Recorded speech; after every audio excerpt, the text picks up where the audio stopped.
vamos a ver las dos cartas de Pedro y estudiando en la semana, preparando para hoy, me di cuenta que realmente lo que tenemos de tiempo es muy poco para dos cartas como esta, ¿no? Primero de Pedro es más o menos el mismo tamaño de Santiago y duramos pues 2 horas solamente en Santiago y hoy vamos a ver Primero de Pedro nada más en la primera hora y Segundo de Pedro en la segunda hora. Entonces otra vez es como vista desde 10,000 metros sobre el nivel, ¿no? Sobre el paisaje, viendo algunas cosas y nada más saboreando un poco los aspectos más esenciales de la carta y de su trasfondo, ¿verdad? Bueno, empezamos con una discusión acerca del autor. La evidencia interna apunta a Pedro, el apóstol Pedro, como autor. De hecho, en 1 de Pedro 5:1 afirma que Pedro fue el autor. Y es interesante también notar algunos de los paralelos entre el capítulo 2, en 1 de Pedro, y el Evangelio de Marcos. Más adelante vamos a ver esto hoy, pero sabemos que Juan Marcos, durante su vida, después de participar en una parte del primer viaje misionero de Pablo, y luego ser un acompañante de Bernabé, pasó unos años de su vida en Roma, donde estaba Pedro ministrando. Entonces es posible que estos paralelos se deben al hecho de que Marcos era un discípulo de Pedro en su vida. Entonces vemos algo de comparación entre la carta escrita por Pedro y también el Evangelio escrito por Marcos, el discípulo de Pedro. Además, hay algunas similitudes entre esta carta, 1 de Pedro, y los discursos de Pedro en Hechos. ¿Se acuerdan ustedes que en el libro de los Hechos había 2 apóstoles destacados? La primera mitad de Hechos se destaca el apóstol Pedro y en la segunda mitad Pablo. Y por lo tanto, sobre todo en los capítulos capítulo 2 de Hechos y capítulo 10, con la experiencia de Pedro con Cornelio, tenemos varios discursos por parte de Pedro. Y hay cosas parecidas entre la carta de 1 de Pedro con los discursos de Pedro en Hechos. Además, Harrison, él menciona algunos toques biográficos dentro de la carta de 1 de Pedro que concuerdan con el retrato de Pedro en los evangelios, ¿sí? Como él como discípulo. Y 2 cosas interesantes acerca de esto es, uno, el uso de la palabra piedra. Yo estoy estudiando para mi investigación exegética 1 de Pedro 2, 4 y 5. Y es el pasaje donde Pedro dice, Cristo fue la piedra rechazada por los hombres, pero escogida y preciosa ante Dios. Y luego dice, al acercarnos a Él, convertimos nosotros en piedras vivas. Y es interesante porque todos sabemos que el apodo que Jesús le dio a Pedro es Pedro, ¿no? Su nombre era Simón, y luego Jesús dijo, ahora te llamarás Simón Pedro, ¿sí? Porque tu confesión es la roca sobre la cual edificaré mi iglesia. Entonces, Pedro menciona una y otra vez en su carta piedra, la importancia de este símbolo, ¿no? Y la otra cosa interesante es que en 1 de Pedro 5, del 2 a 3, Pedro menciona los pastores en la iglesia, los pastores que alimentan sus rebaños. ¿Se acuerdan ustedes al final del Evangelio de Juan, después de la negación de Pedro, de Jesús? Jesús lo restaura, ¿no? En la playa. Y 3 veces le hace la misma pregunta. ¿Cuál es esa pregunta? ¿Me amas? ¿Y qué dice Pedro? Sí, Señor, sabes que te amo, ¿no? 3 veces, y 3 veces Jesús responde a su respuesta. Dice, da de comer a mis ovejas, cuida a mis corderos, ¿no? Algo así, 3 veces, con palabras parecidas.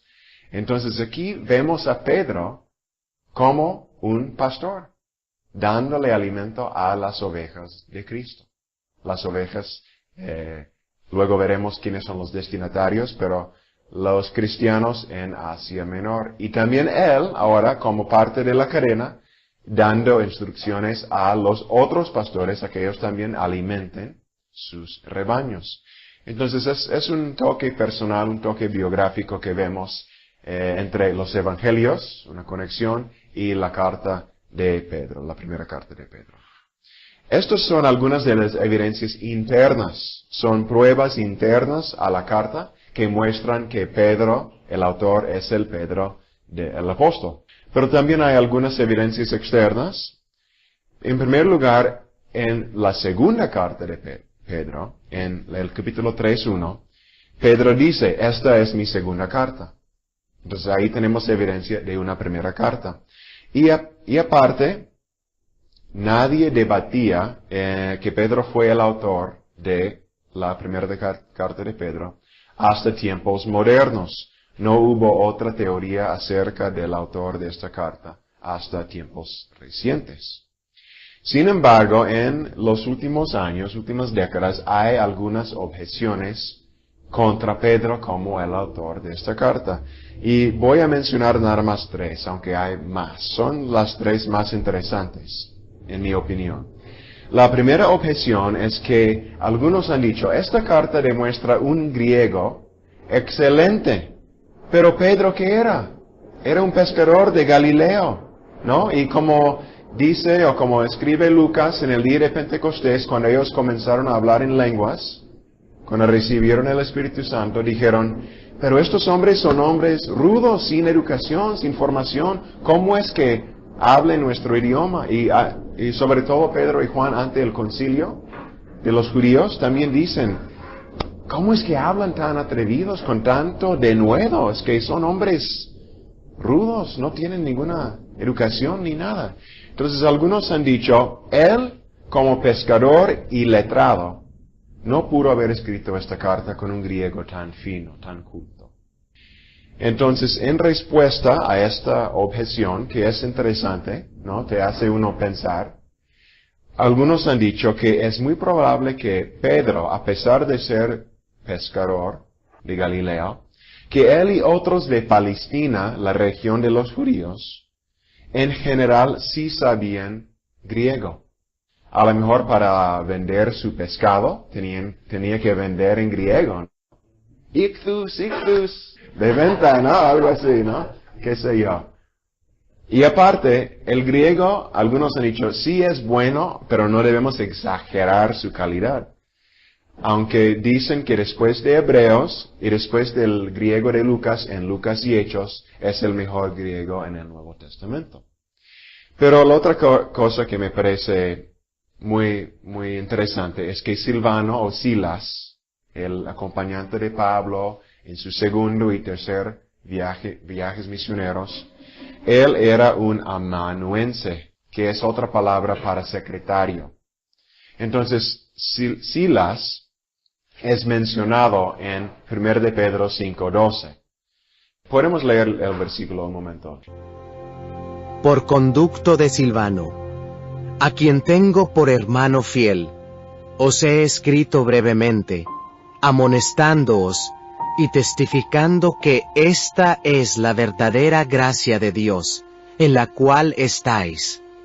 Entonces puede ser que Silas fue el secretario, el que pulió el griego de Pedro y hizo que saliera tan bonita la carta, ¿no? En griego. Puede ser.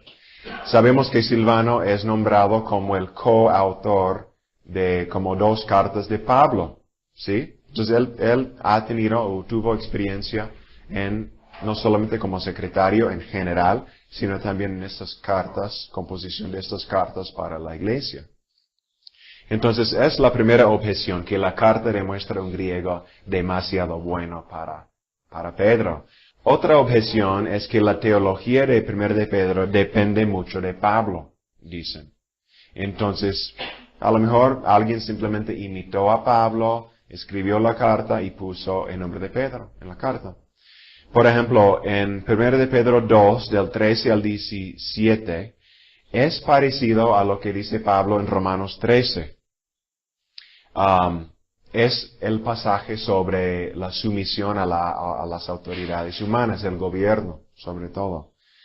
Y dicen algunos en respuesta a esta objeción que, por supuesto, que hay cosas parecidas entre la teología de Pablo y la teología de Pedro, porque enseñaban ellos el mismo evangelio y usaban la misma tradición cristiana común de la iglesia primitiva. Y aparte, si Silas era tanto el secretario para Pedro como en algunas ocasiones de Pablo, y aparte los acompañó a los dos en momentos diferentes, a lo mejor él impartió un toque paulino a la carta de 1 de Pedro. Y otra objeción que también me parece interesante es, algunos han dicho, si Pedro realmente fue el autor, ¿por qué no incluyó alguna memoria de su vida, su ministerio con Jesús como discípulo de él? No menciona nada de sus 3 años con Jesús, de lo que vio, de lo que experimentó. Y simplemente algunos han dicho, pues porque aparentemente no fue su propósito compartir estas memorias cuando escribió esta carta. Entonces, en resumen, ha habido varias objeciones de personas que dicen que Pedro no pudiera haber escrito o haber sido el autor de 1 de Pedro, pero en general podemos contestarlas satisfactoriamente, con respuestas razonables. Entonces, en conclusión, podemos afirmar que no hay objeción alguna que tiene suficiente peso para rechazar a Pedro como el autor de esta carta. Podemos tomarla como siglos y siglos de cristianos la han tomado como una carta auténtica del apóstol Pedro. Bien. Destinatarios. En el primer versículo de la carta, 1 de Pedro 1:1. Pedro, apóstol de Jesucristo, a los expatriados de la dispersión en el Ponto, Galacia, Capadocia, Asia y Bitinia. En este primer versículo tenemos una lista larga de regiones que indica que a lo mejor esto fue una carta circular. Su propósito fue ser llevada de lugar a lugar a un grupo de creyentes en una región amplia. Y acerca de estas regiones de Ponto, Galacia, Asia, Bitinia, podemos decir lo siguiente, como dice en la presentación. Eran zonas generales del norte de Asia Menor, lo que ahora es Turquía. Se presentan en el orden de la ruta que el mensajero tomaría para entregar la carta, de un lugar a otro. Y 3 de estos lugares se mencionan en Hechos 2, en el día de Pentecostés, porque eran regiones representadas por las multitudes presentes en Jerusalén ese día, el día de Pentecostés, cuando Pedro inclusive predicó. Ahora, la otra cosa es que el Espíritu Santo no permitió a Pablo a evangelizar estas regiones, según Hechos 16. Pero tampoco Pedro ministró ahí directamente. De hecho, Pedro dice en 1:12, ¿podemos leer 1:12? A estos se les reveló que no para sí mismos, sino para nosotros, administraban las cosas que ahora os son anunciadas por los que os han predicado el Evangelio por el Espíritu Santo enviado del cielo, cosas en las cuales anhelan mirar los ángeles. En ese versículo Pedro no dice, yo fui, yo les prediqué. Él dice, ustedes escucharon por otros los predicaron y recibieron el mensaje. Entonces, los destinatarios no es gente convertida personalmente por Pedro. Por muchos siglos, acerca de los destinatarios, se creía que los lectores eran judíos, en gran parte por sus muchas referencias en la carta al Antiguo Testamento, combinadas con sus referencias a sus lectores como expatriados, como dicen en el 1:1. Sin embargo, la mayoría de los estudiosos o eruditos hoy han llegado a un consenso de que hay amplia evidencia de que fueron gentiles, la mayoría de los destinatarios. Porque en varios versículos hay textos claros que indican que los lectores eran no judíos antes de su conversión, sino paganos. Vamos a leer nada más 1 de Pedro 2:10. Vosotros que en otro tiempo no erais pueblo, pero que ahora sois pueblo de Dios, que en otro tiempo no habíais alcanzado misericordia, pero ahora habéis alcanzado misericordia. Si eran judíos en su mayoría, los lectores, yo creo, y la mayoría de estos estudiosos creen, que Pedro no hubiera dicho, antes no erais o eran pueblo, ahora sí son. Claro, los judíos se consideraban pueblo y eran pueblo de Dios antes del ministerio de Jesús. Y aparte, otra cosa acerca de los destinatarios es que aunque Pedro dijo en Gálatas 2:7 y 9, en la carta de Pablo menciona las palabras de Pedro, que iba a trabajar con los judíos, Pedro, mientras Pablo más con los gentiles.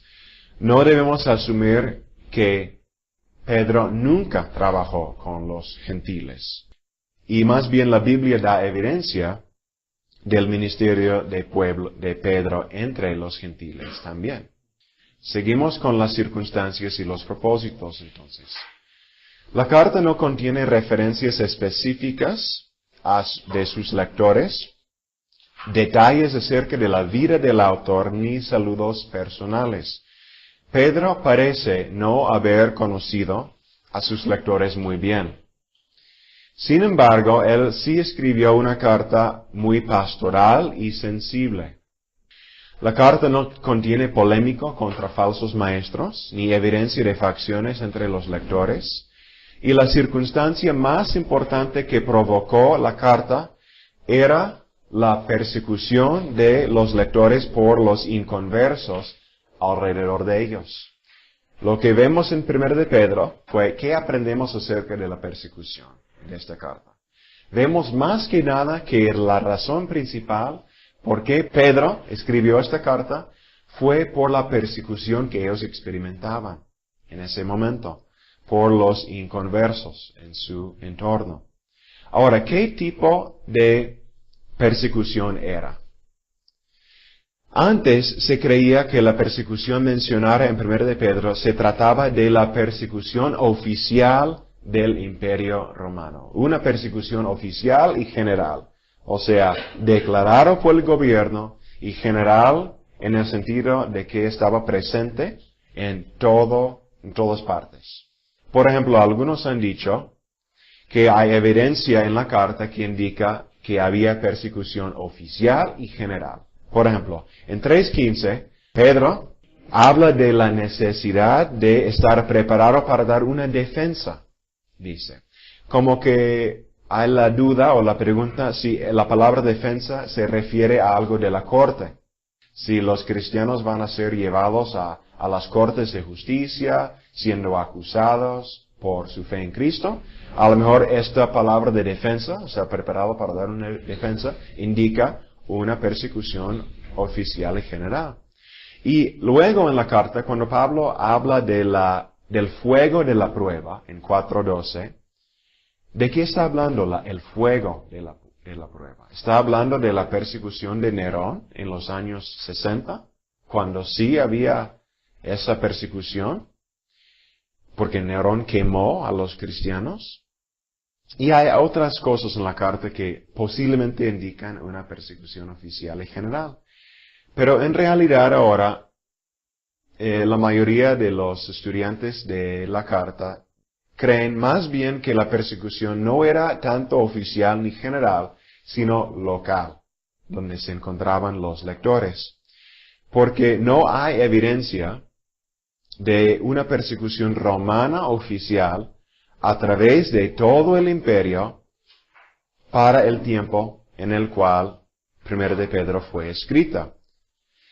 Porque la carta de Pedro fue escrita entre 62 y 63. Luego veremos esto la fecha. Y Nerón, la persecución de Nerón, que sí fue oficial por parte del gobierno, fue más bien limitada a Roma. No fue en todo el imperio, aunque sí fue severa la persecución. Y la primera persecución oficial y general en todo el imperio fue hasta después, en los años 80, 90 y empezando ya al principio del siglo II. Entonces, los textos mencionados arriba, que a veces son ofrecidos como evidencia de una persecución muy amplia, muy oficial, son mejores interpretados como respuestas a una persecución informal, social del entorno. Sobre todo, la persecución que ellos experimentaron fue un abuso verbal, dicen algunos, y no necesariamente una persecución física. Es interesante notar que los verbos griegos que Pedro usa indican un abuso de la boca hacia los lectores. Por ejemplo, en 2:12 y 3:16, Pedro habla de los que calumnian o murmuran, ¿sí? 3:9, los que insultan. 3:16, los que denuncian. 4:4, los que ultrajan, etc. Y la única palabra que tiene que ver con un abuso físico aparece en 2:20, cuando habla de los que golpean, pero ahí es en el contexto de amos y esclavos. Entonces parece que el maltrato verbal que ellos recibieron produjo en ellos sufrimiento, ganas de tomar represalias, temor, confusión, vergüenza y ansiedad, y hay citas en la presentación que corresponde a cada uno de estos sentimientos. Entonces, parece que el propósito principal de Pedro, entonces, es que él escribe esta carta para consolar y animar a los creyentes que estaban enfrentando la persecución y este maltrato verbal. Y en el 5:12, cuando dice, yo escribí a través de Silvano, ¿para qué? Podemos leerlo otra vez, nada más la frase que aparece después. ¿Por qué les escribí? Dice Pedro. Os he escrito brevemente, amonestándoos y testificando que esta es la verdadera gracia de Dios, en la cual estáis. Que esa es la verdadera gracia de Dios. Es una expresión de su propósito. Muy bien. Estas son algunas de las circunstancias. ¿Pueden ustedes visualizar un poco? Y lástima que no incluí un mapa de dónde está Asia Menor, la Turquía hoy en día. Si podemos imaginar el mar Mediterráneo con Palestina al lado derecho o el lado oriental, Turquía está arriba, exactamente, Asia Menor está arriba. Está entre lo que hoy es Grecia hacia el oeste y lo que hoy es Israel a la derecha. Turquía, ahí centrado en medio de la zona mediterránea. Y sabemos en los viajes misioneros de Pablo que él ministró en Asia Menor también, pero más en la parte sur. Pero esta carta parece que va más hacia el norte de esa región. Circunstancias y propósito. Ahora hablemos brevemente de la fecha y el lugar.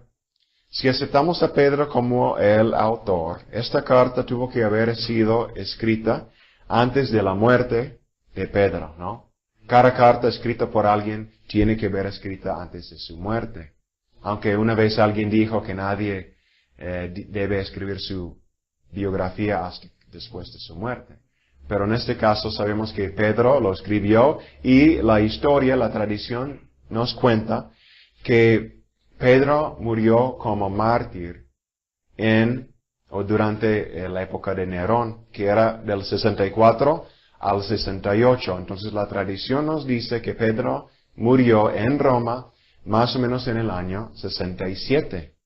Entonces podemos fechar la carta entre 64 y 67, más o menos. Y dice, esa es la fecha, pero dice Pedro en 5:13, la iglesia que está en Babilonia, elegida juntamente con vosotros, y Marcos, mi hijo, os saludan. Al final de la carta, él dice, mando saludos de parte de la que está en Babilonia. Pero, ¿qué quiere decir Babilonia? Dicen la mayoría que es un código para referir a Roma. Porque Babilonia, o sea, la verdadera Babilonia, donde fueron exiliados el pueblo de Israel, los judíos, está muy lejos de ahí. Y en esta época, muchos siglos después del exilio del pueblo de Israel, esa ciudad quedó desolada, casi no existía en ese entonces. Y hay otra Babilonia en Egipto, pero era un lugar muy pequeño. Entonces lo más probable es que él está diciendo que le saludo de parte de la iglesia que está en Roma. Y dice, en mi estudio encontré esta cita, Roma es como Babilonia, porque ambas fueron ciudades ricas, idólatras, inmorales y poderosas.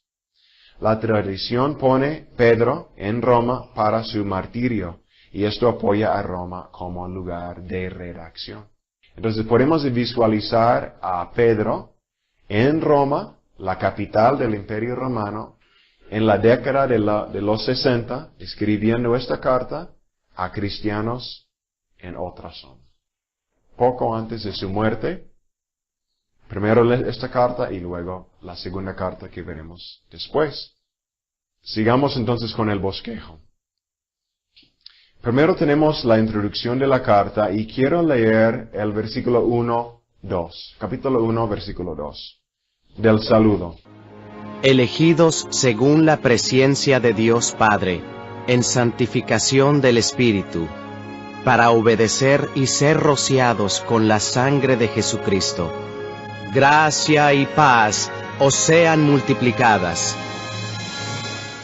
Es un saludo típico para las cartas del Nuevo Testamento, en cierto sentido. Pero ¿hay algo que les resalta de ese saludo en particular? Sí, menciona las tres personas de la Trinidad. No todos los saludos tienen este saludo trinitario, pero es muy obvio, alguna formulación temprana de algún concepto de quién es Dios, inclusive del saludo. Ahora, después del saludo, después de esta introducción, Pedro habla en capítulo 1 del 3 al 12 de la herencia segura que nos espera.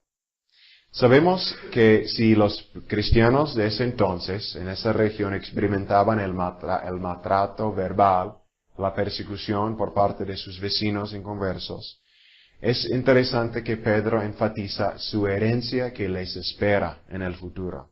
Dice, esperamos una salvación segura y aparte, estas pruebas refinan su fe. ¿Qué dice capítulo 1, versículo 7, por favor? Para que sometida a prueba vuestra fe, mucho más preciosa que el oro, el cual, aunque perecedero, se prueba con fuego, sea hallada en alabanza, gloria y honra cuando sea manifestado Jesucristo. Para mí este versículo es muy desafiador porque dice que la fe es acrisolada o refinada a través de pruebas. Y claro, podemos entenderlo, sobre todo en países o lugares donde ha habido mucha persecución, se nota una purificación de la fe de mucha gente y a veces hasta un crecimiento numérico increíble en estos momentos. Pero también me hace reflexionar, y ahora estoy yendo un poco hacia el mensaje de la carta para nosotros. Si nuestra fe está siendo acrisolada hoy en día a través de las pruebas. Muy bien. Pues tenemos mucho más que ver y es muy interesante. Voy a seguir con la siguiente sección del 1.13 al 2.3, donde menciona Pedro acciones que resultan de la doctrina cristiana. Una diferencia entre este escrito de Pedro comparado a los escritos de Pablo. Normalmente Pablo primero da enseñanza teológica.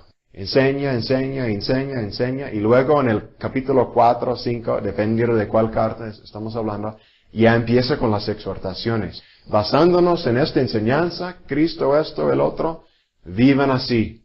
Pero en Pedro no es así. En Pedro él mezcla versículo por versículo, así intercalado, exhortación con enseñanza teológica. Entonces, en esta sección, al final del capítulo 1, vemos acciones o vida, la vida ética que resulta de la doctrina ya en el primer capítulo. Por ejemplo, él dice, preparen sus mentes y esperen la venida del Señor. Dice, viven en santidad, sean santos como yo soy santo, dice Dios, citando al Levítico.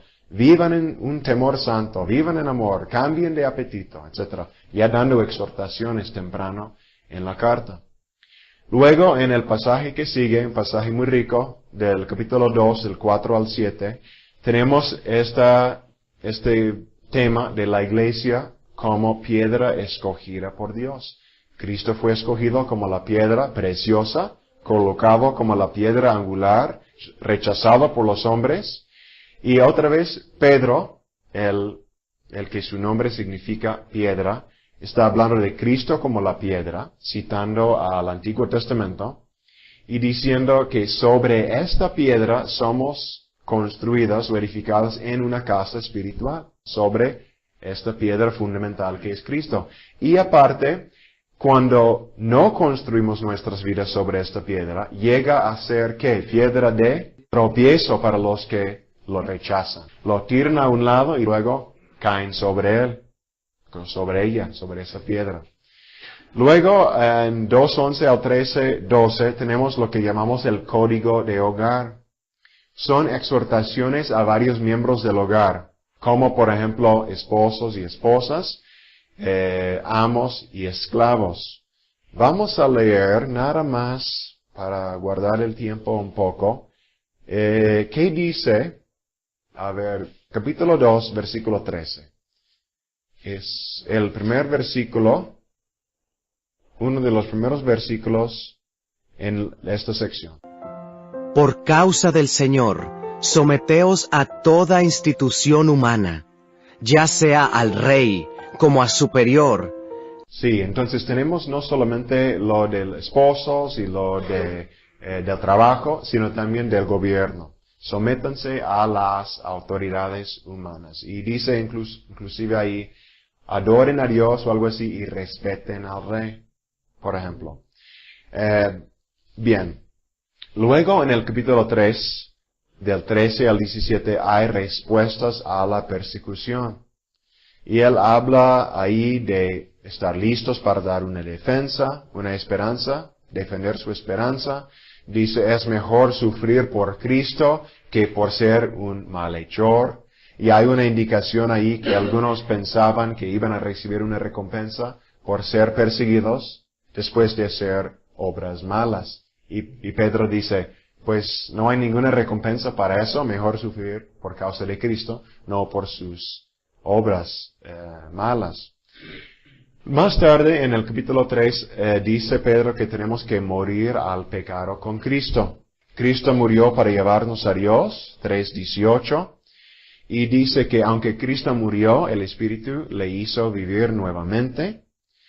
Y dice que los que han sufrido ya no viven para el pecado. El sufrimiento purifica y endereza los caminos de uno. Luego, en el capítulo 4, del 7 al 11, habla Pedro de la vida apropiada en vista del fin del mundo.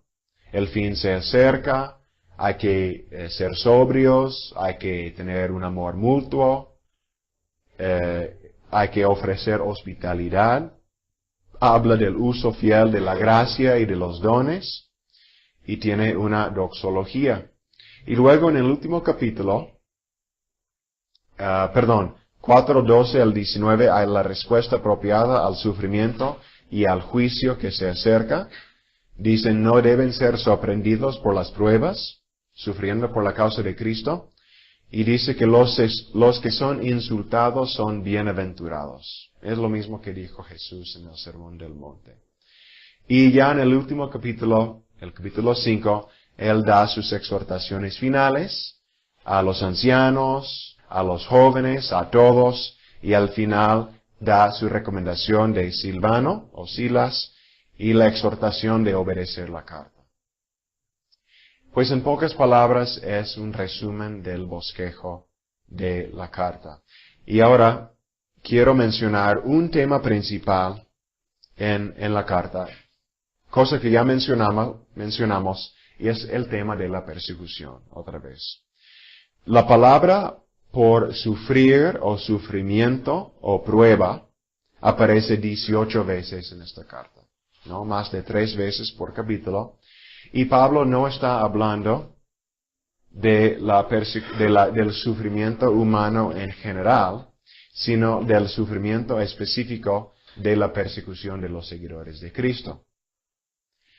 Dice Pedro en 4:4, A estos les parece cosa extraña que vosotros no corráis con ellos en el mismo desenfreno de disolución, y os ultrajan. Parece que una razón por la persecución es porque los vecinos de los cristianos no entendían por qué ya no los acompañaban en estas cosas. Y luego da, yo creo que en el 4:5, una lista de los pecados, de la borrachera, etcétera, la idolatría.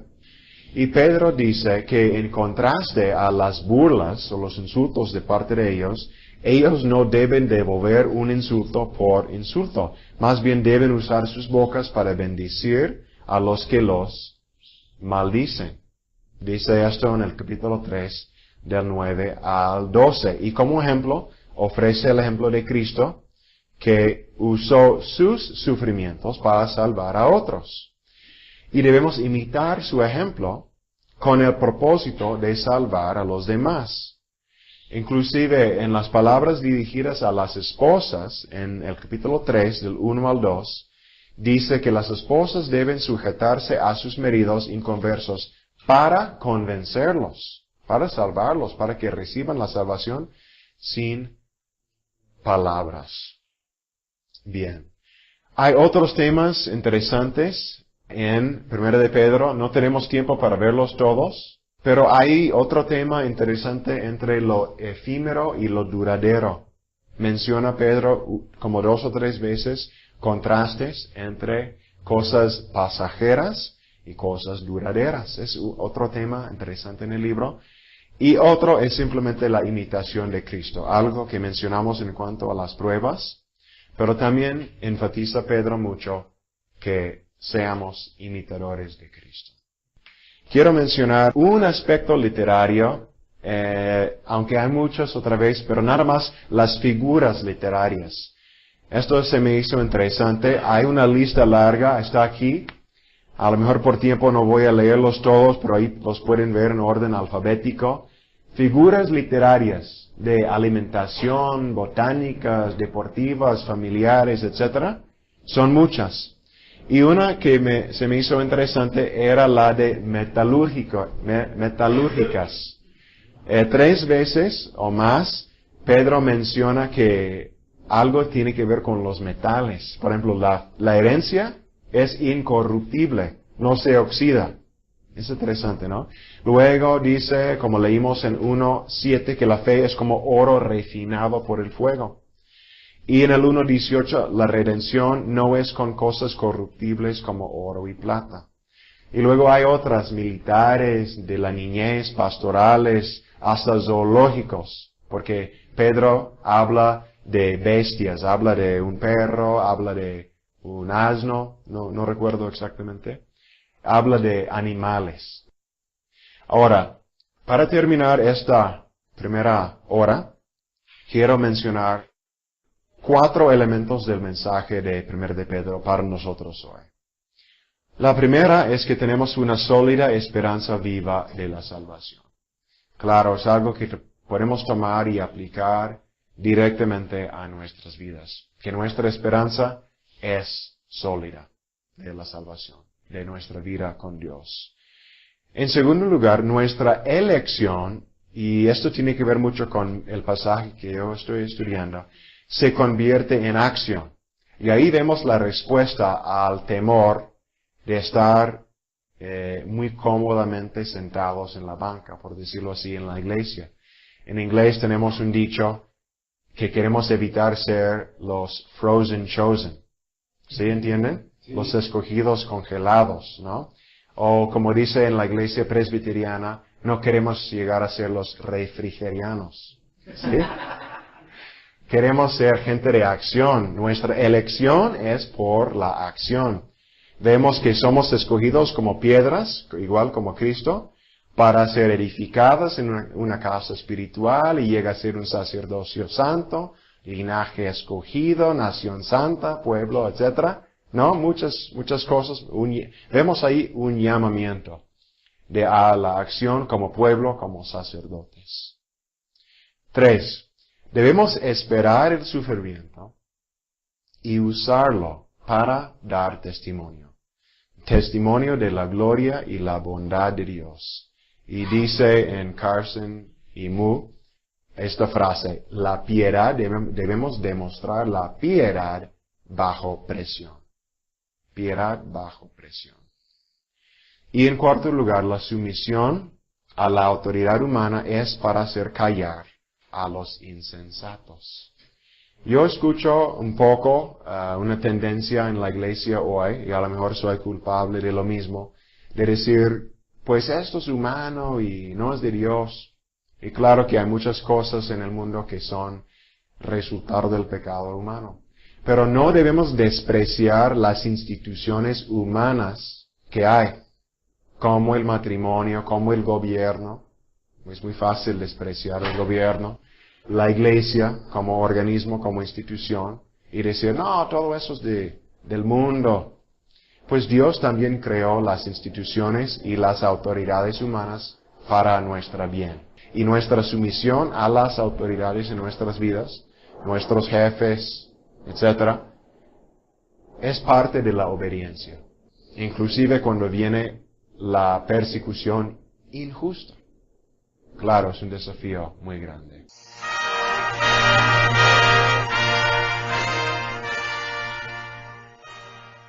Segunda carta de Pedro, el autor. Otra vez tenemos evidencia interna a favor de Pedro. La carta misma identifica su autor como Simón Pedro y dice que es su segunda carta en 1:1 y 3:1. Además, el autor dice que fue testigo de la transfiguración de Jesús en 1:16 al 18 y llama a Pablo nuestro querido hermano, aunque menciona que algunas de sus enseñanzas son difíciles de entender. Y es posible que en 2 de Pedro 1:13 al 14 hay una referencia a la predicción en Juan 21:18 al 19. Vamos a leer 2 de Pedro 1, del 13 al 14, por favor. Pues tengo por justo, en tanto que estoy en este cuerpo, el despertaros con amonestación, sabiendo que en breve debo abandonar el cuerpo, como nuestro Señor Jesucristo me ha declarado. Dice Pedro que él está a punto de partir, ¿no? Él como que realiza o se da cuenta de que está a punto de morir. ¿Se acuerdan ustedes que en esta misma discusión que Jesús tuvo con Pedro al final de su ministerio terrenal de Jesús, y hablaba de dar de comer a mis ovejas, dice, vendrá un día en el cual te atarán y te guiarán a donde no quieres ir, ¿no? Algo así, una referencia a su muerte. Entonces Pedro, tal vez en este pasaje, lo que acabamos de leer, es una referencia como el Señor Jesús ya me reveló, ¿no? En algún momento. Aparte, este autor habla fuertemente en contra de los que echan mentiras. En el 1:12, en el 2:3. Y si Pedro no es el autor de la carta, es curioso que un mentiroso escribiría estas palabras, ¿no? Por ejemplo, estas declaraciones en contra de la mentira, etc., serían hipocresía de parte del autor si escribió en nombre de otro falsamente.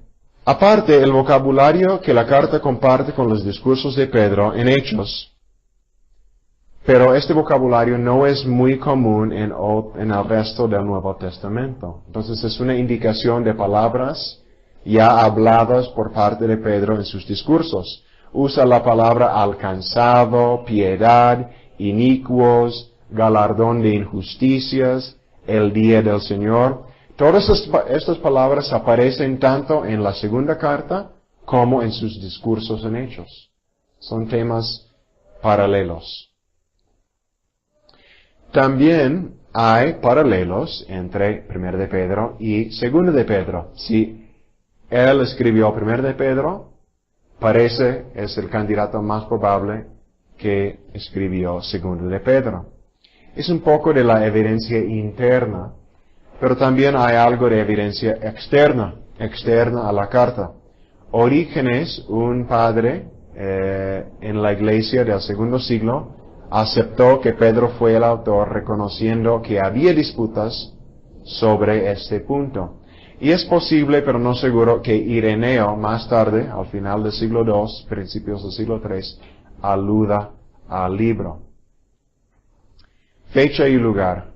Pues si escribió la primera carta alrededor del 64, y si él murió en el 67, tiene que haber sido escrito entre estos años. Entonces, entre otra vez 64 y 67.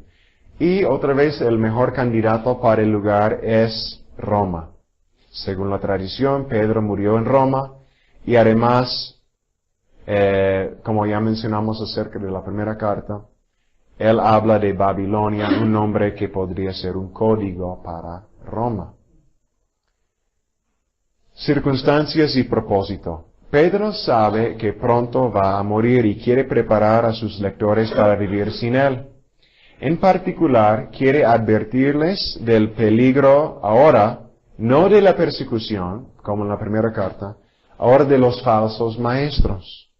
Pedro usa las promesas escatológicas de los profetas y los apóstoles para estimular a sus lectores a vivir vidas santas y fortalecerse contra la venida inminente de estos hombres impíos.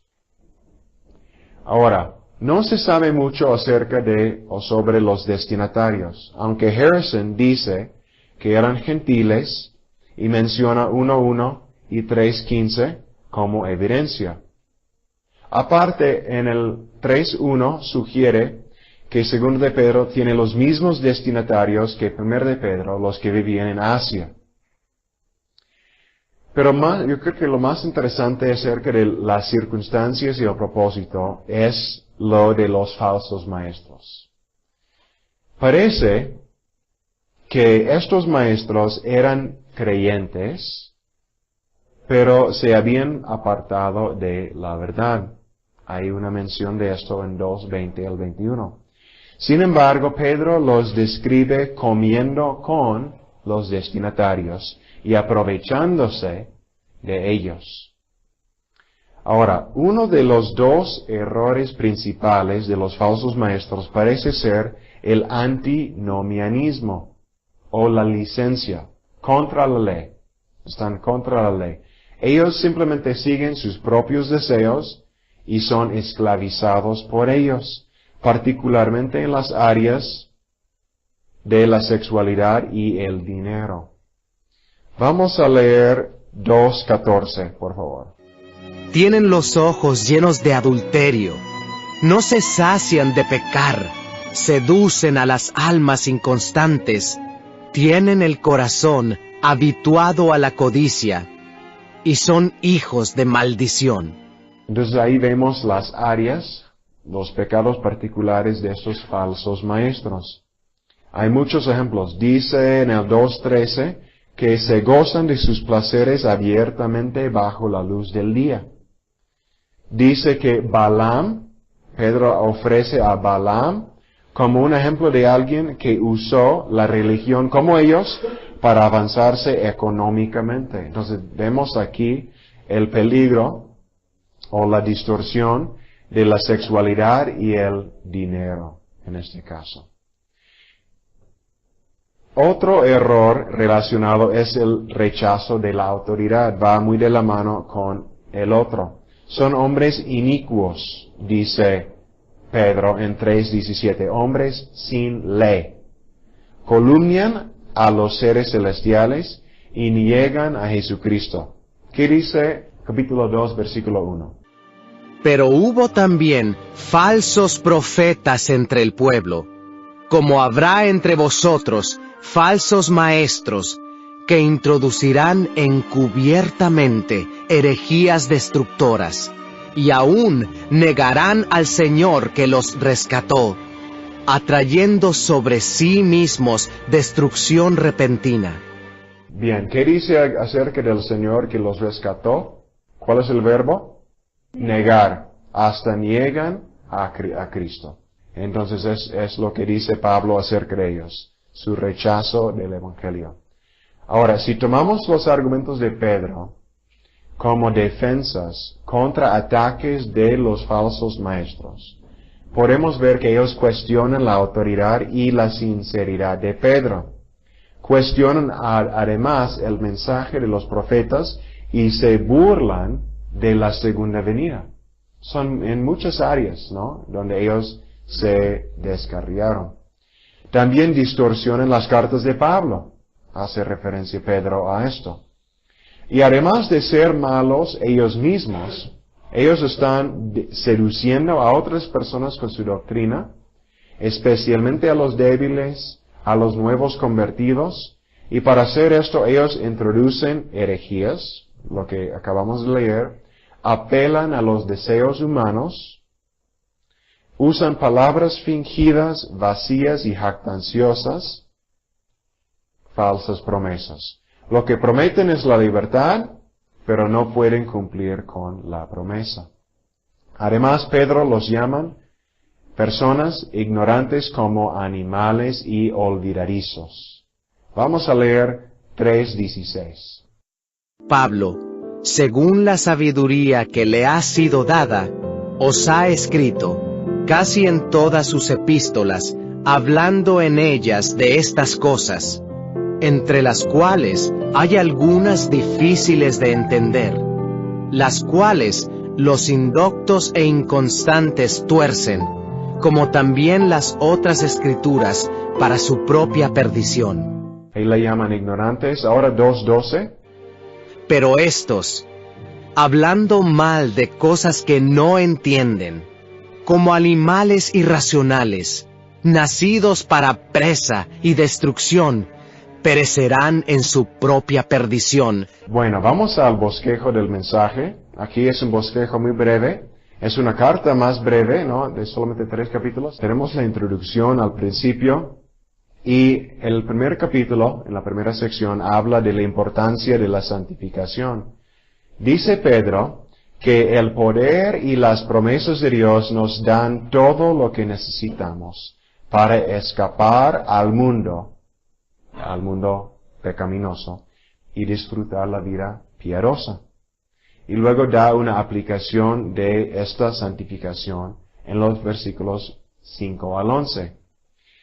Sigue más tarde en el capítulo con una defensa de la verdad, y ahí vemos, sobre todo en los versículos 12 al 15 del primer capítulo, el propósito de sus cartas. Dice, yo lo considero importante recordarles de la verdad, porque pronto voy a morir.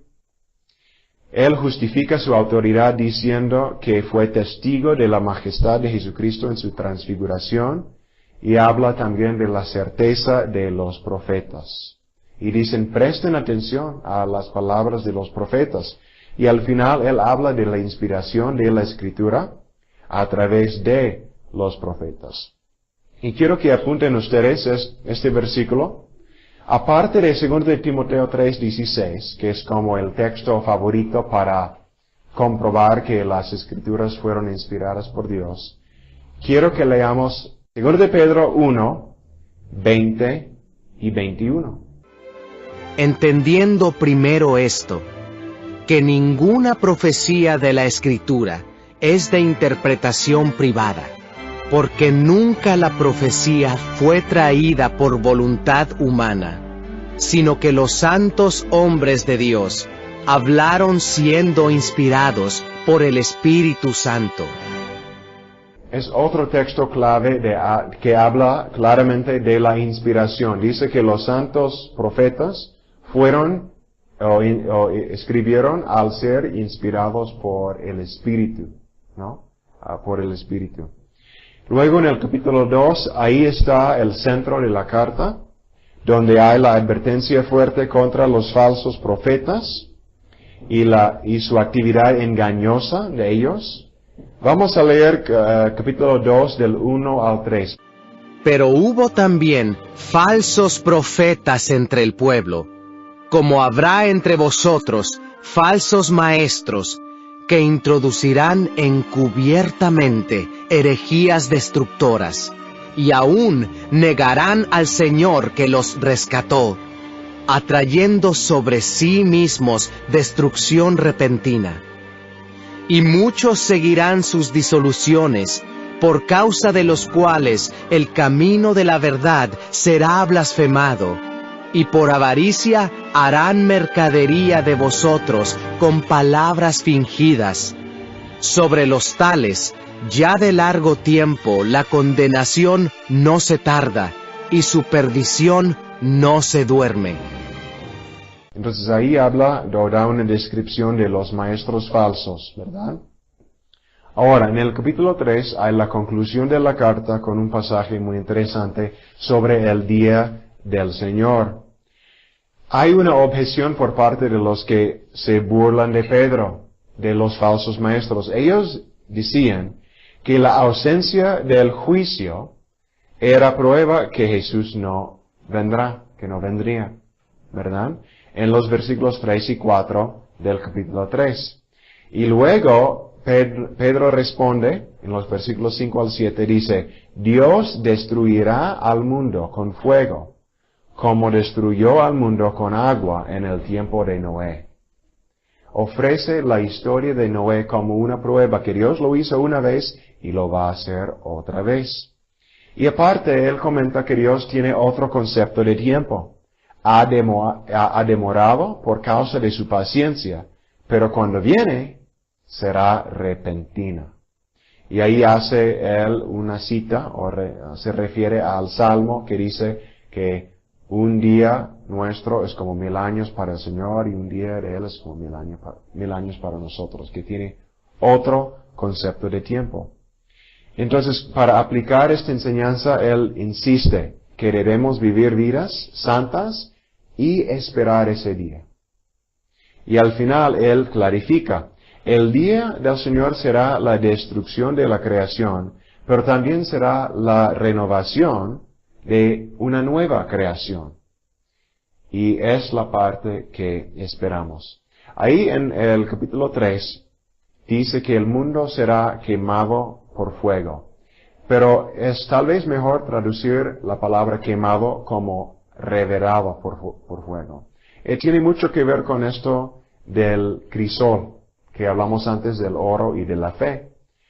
Con el fuego se purifica, ¿no? Y esta creación es de Dios, aunque es contaminada por nuestro pecado. Entonces, cuando viene Cristo por segunda vez, va a haber mucha destrucción.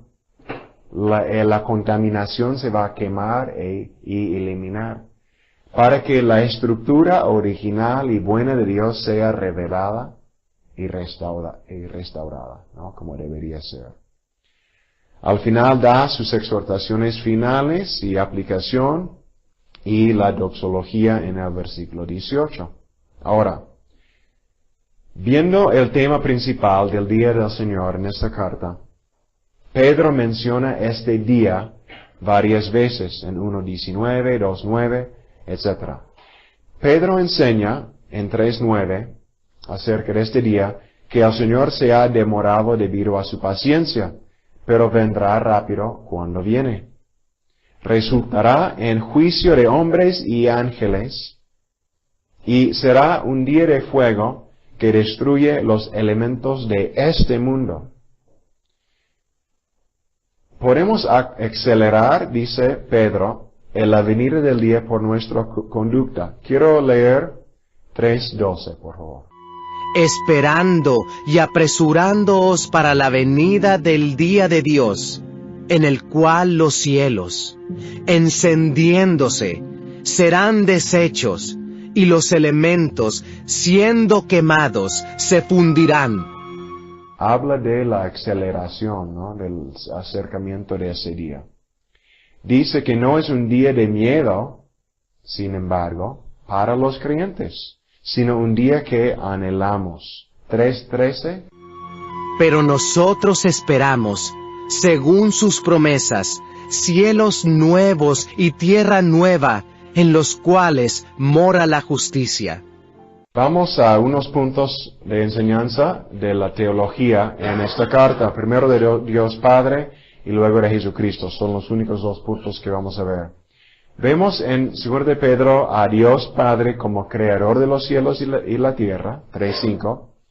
Y vemos cómo Dios usa su palabra para formar la creación. La misma palabra preserva la creación para el día de destrucción. Y vemos en esta carta la paciencia y la misericordia de Dios y su distinto concepto de tiempo desde la eternidad. Es enseñanza que tenemos en esta carta acerca de Dios Padre. También acerca de Jesucristo. Vemos a Jesucristo presentado como Dios en 2 de Pedro. Cuando Pedro escribe, Pedro usa el título El Señor para referirse tanto a Jesús como a Dios. Dice en 1:11 que Jesús tiene un reino. Dice en 1:17 que Jesús es el Hijo de Dios. Y en 3:18 tenemos una doxología dirigida a Jesús. Y normalmente las doxologías eran reservadas para Dios. También menciona Jesucristo como Salvador. Cuando habla de los falsos maestros, Pedro hace referencia a Jesús, el Señor, que los compró, y ahí hay una referencia a la redención. Hablando de algunos aspectos literarios, vemos en la carta que Pedro cita algunas declaraciones y acusaciones de sus oponentes, y se defiende contra ellas. Tengo aquí como 6 citas por parte de los oponentes o falsos maestros de Pedro.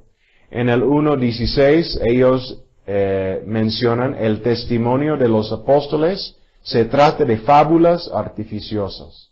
Es una acusación de los oponentes. Brincando al 2:3b, no viene ninguna condenación sobre nosotros, dicen ellos. No viene ninguna condenación. Se burlan, ¿no? Y en del 3 al 4, ellos hacen la pregunta, ¿cuándo viene Jesús? Parece que no viene porque todo es lo mismo y siempre ha sido lo mismo, como siempre.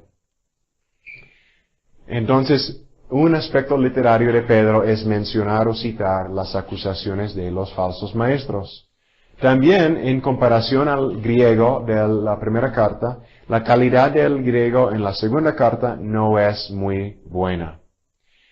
Bruce Metzger escribió, 2 de Pedro es posiblemente el único libro del Nuevo Testamento cuyo lenguaje se mejora al ser traducido.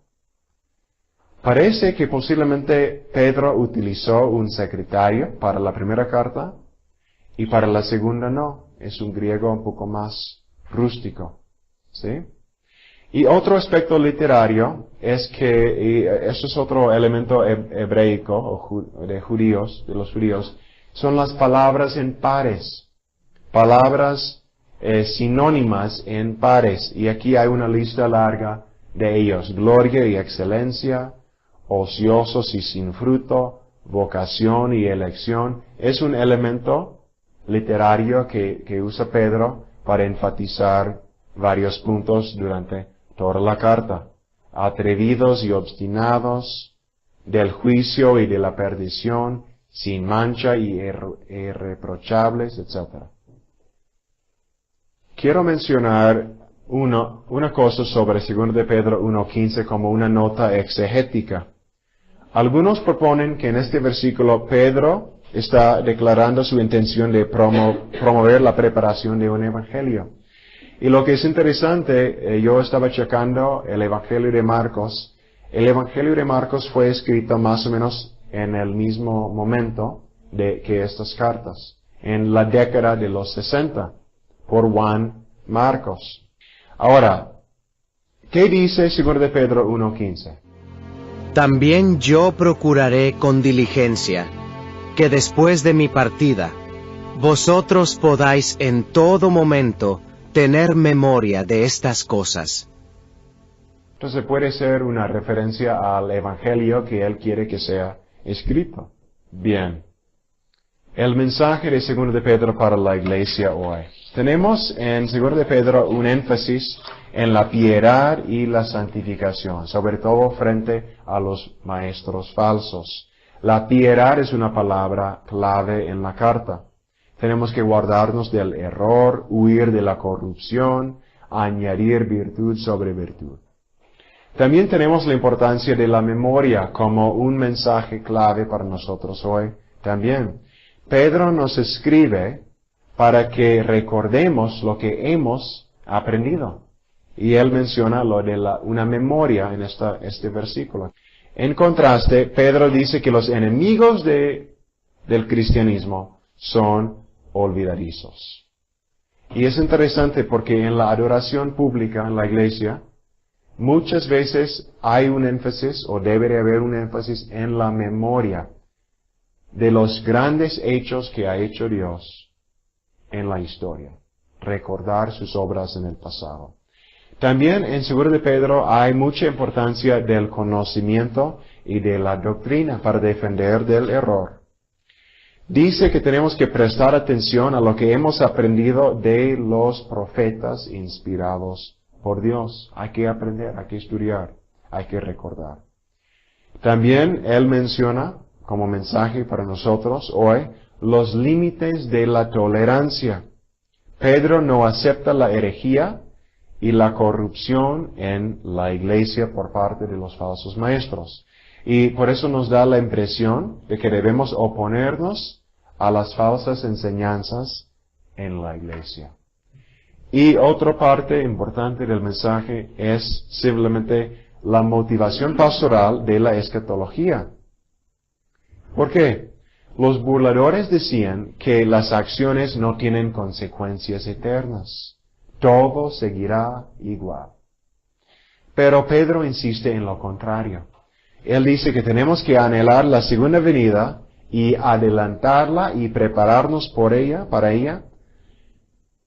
Y dice David, un estudiante de esta carta, que como nada en este mundo es duradera, entonces tiene sentido para los creyentes vivir para el siglo venidero y sus valores. Que en este mundo nada sigue, pero lo que se hace para Cristo sí tiene sentido para la vida que viene, el siglo venidero.